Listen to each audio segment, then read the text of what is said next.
So this is part 2 from the first video. Just in case some of you guys were wondering, in case you didn't get it from the description and title for the video series I'm uploading right now is called Wake Up. For good reason. There's a lot of shit going on right now that the government is trying to keep hidden from us. And for everyone out there watching this who isn't a conspiracy theorist, who's really just skeptical all the way around, and you call conspiracy theorists crazy and insane and just straight up psychopaths, you know, you need to open your eyes because we're not as crazy as you guys think we are. So, anyway, the last video I kind of touched on, you know, a phone call my buddy got from a CERN scientist. This time I'm going to touch on just overall some of the shit that I research into. As you know from the previous video, one thing that I specialize in when it comes into the world of conspiracy is alien and UFO encounters and sightings, stuff like that. And really what has me most fascinated with that subject are some of the alien bases that are not only on Earth but in America.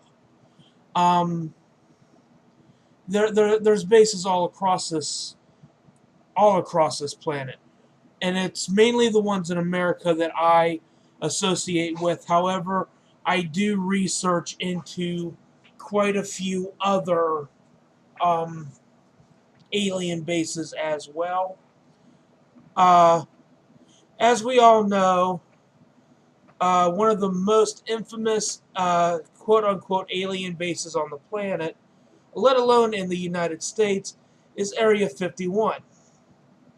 What a lot of you may not know is that there are allegedly 3 sites for Area 51. There's Area 51 Site A, which is located outside of Las Vegas, Nevada on Groom Lake. Alright? Then there's Area 51 Site B, which is allegedly underneath the Pentagon in Washington, D.C. Site C is the one that most...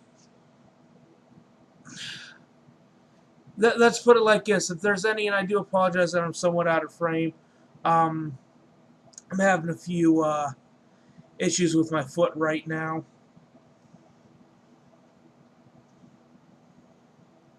Basically, being out of Gold Bond sucks. But, anyway. Sorry, I had an itch in my nose, too.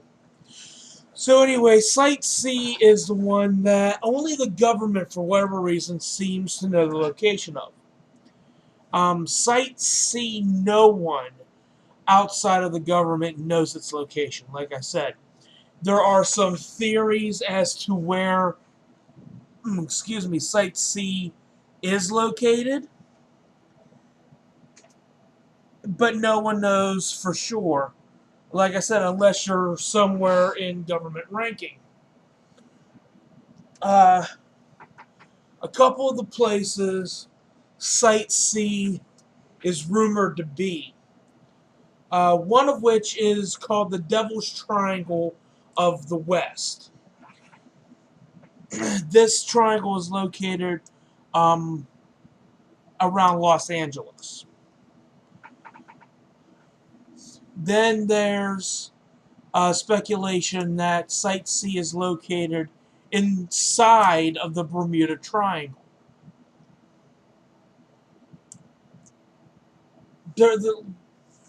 Which, okay, if that's true, if Site C is located in the center, inside of the Bermuda Triangle, that would explain why, you know, the navigation equipment for helicopters, airplanes, or really anything that goes into the triangle, whether they're, like I said, helicopters, airplanes, or even boats for that matter, Um, it goes haywire. Compasses go haywire. Everything just goes haywire to the point that even the communication system doesn't even work properly.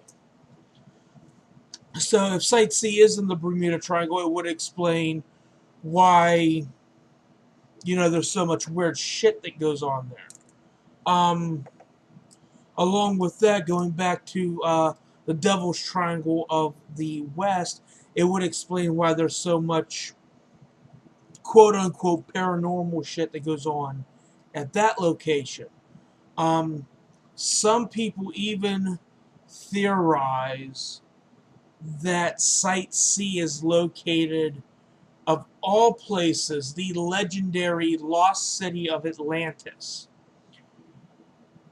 Now, I'm not going to completely rule that out because, as many of us have heard over the years, there's been hints as to Atlantis actually existing. People have found artifacts in what would seem like very remote parts of the ocean that could indicate that there once was a civilization there. There's an island, for God's sakes, that still exists off of the coast of, I believe, Ireland. I could be wrong. The only thing is, if you try to find this island on a map, you won't find it. It's a submerged island. It's completely underwater. But it's still there. We know it's there.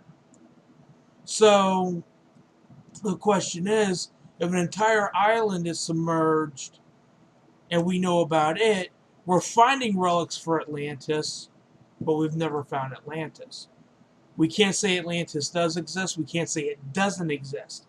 But we have found evidence supporting the fact that it does. And if so, this could possibly be where Site C is.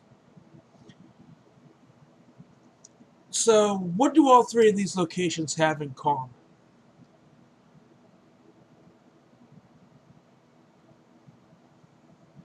Can anyone tell me what they have in common? I know a couple things right off the bat, especially with the Bermuda Triangle and the Devil's Triangle of the West. Shit tends to go haywire. There's a lot of weird shit that happens around those two locations.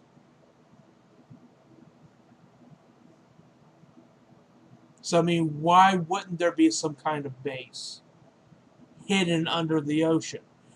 There were scans done within the last 2 or 3 decades, at least the last 2 or 3 decades,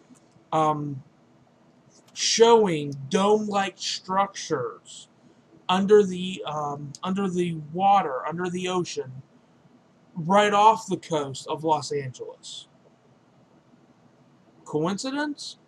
Possibly, possibly not.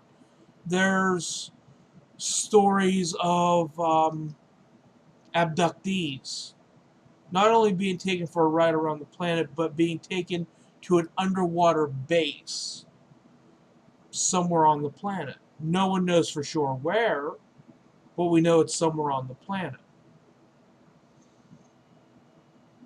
That's only one of few things that I know about. Another base that I tend to look into a lot, and I've found a great deal of evidence for it. I've found a great deal of research for it, and I've also found some other bases inadvertently while looking for this one.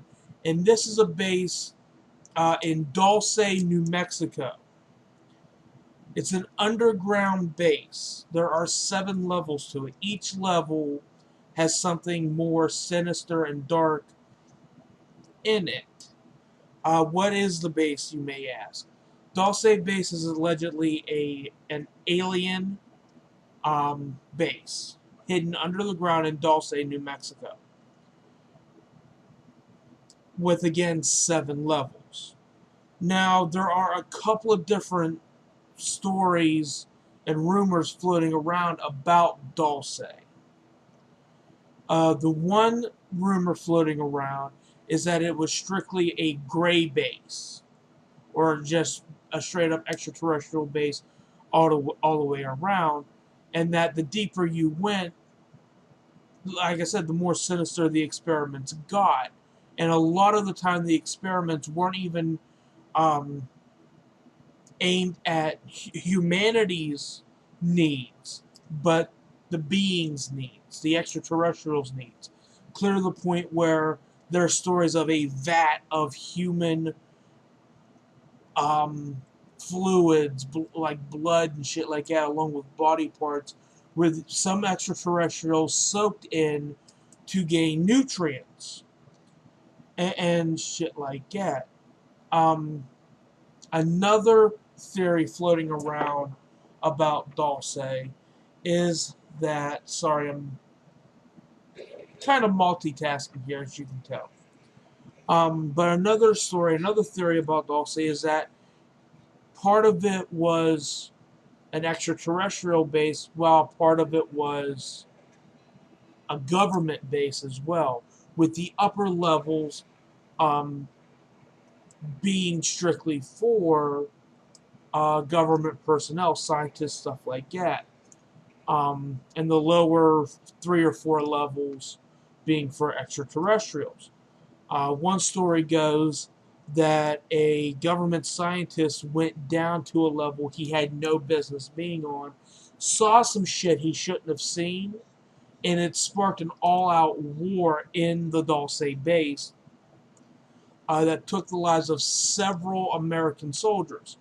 Another story that goes along with this is an American contractor was hired by the government. I'm sorry, a an American construction worker, basically, was hired by the U.S. government to dig tunnels leading into the Dulce base. Now, at first everything was going fine, but then eventually the equipment started experiencing technical malfunctions in otherwise perfect working conditions. Alerted by this, the government assigned a unit of Green Berets to the dig personnel. Upon puncturing through into the base itself, the foreman, who had already armed himself with a 9mm pistol, saw 3 aliens performing some kind of experiment. He killed 2 of them in a reaction. There was a beam fired from another alien that took off several of his fingers. 2 berets managed to carry him out, and after that, an all-out war took place. That, if I remember correctly, the story goes that 60 American soldiers lost their lives. And that's that type of shit that really gets me into thinking. You know, we have these bases on this planet. Clearly, the government knows about it. Clearly, there's some kind of treaty going on between our government, the world's governments, basically, and the extraterrestrials that civilians are unaware of. And it really comes down to, what is that treaty? What did the American government decide would be an acceptable reason for this planet to house extraterrestrials, particularly ones that are very hostile towards humans? Um, and really, the bases just go on and on. There's a base in Arizona. There's a base allegedly not far from Area 51. Um, it's referred to as being the Tall Whites base. I'm trying to think of where this base is, but speaking of the Tall Whites, the one in Arizona is in the Tonto National Forest.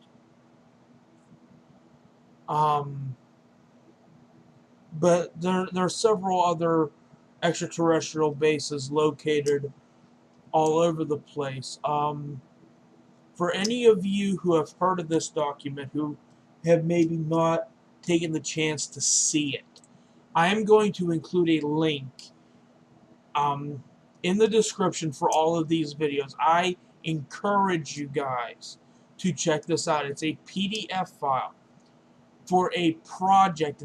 It's a handwritten book that was put on the internet. All right, this was a government project back in. Oh crap! I know it took. I remember it going into effect shortly after the Roswell incident. And I know that it, along with its two sister projects, were disbanded in the late 80s, possibly early to mid 90s. But the project that I'm going to include the link for, and again, I encourage everyone to check this this link out. It's called the Blue Planet Project. Essentially, what this is it's a book that describes different alien species on the planet, where certain bases are located, UFO crash cover-ups, the important ones anyway, and just overall stuff like that. It's a very good read. I'm still in the process of reading it, but it's just some of the shit that I've seen in this book already has literally sent a chill up my spine several times. It just reading from the table of contents, because I actually have the PDF up on one of my computers right now. Going through the table of contents, the very first chapter you're going to come across is the invisible government. Now, this isn't really anything that's new. We in the conspiracy theory community have always pretty much theorized or assumed, however you want to put it, that there is a shadow government, a government that leads the world's government, essentially. And for years, we've been trying to figure out who it may be. A lot of people theorize that it's the Vatican, because not only is it a government body, it's also a highly religious government body. Who to this day has not released any documentation concerning UFO and extraterrestrial sightings. Why, we don't know. There's theories floating around that the Greys or the Tall Whites, for example, lead the shadow government. The government, basically behind our government. The real... I guess you can say puppeteers. Because that's how you have to look at it. Every government on this planet is a puppet. Who's the puppet master? Is what it all comes down to. I have recently come across some information that I'm going to cover in part 3 of this series. As to who I think the real leader of the governments are.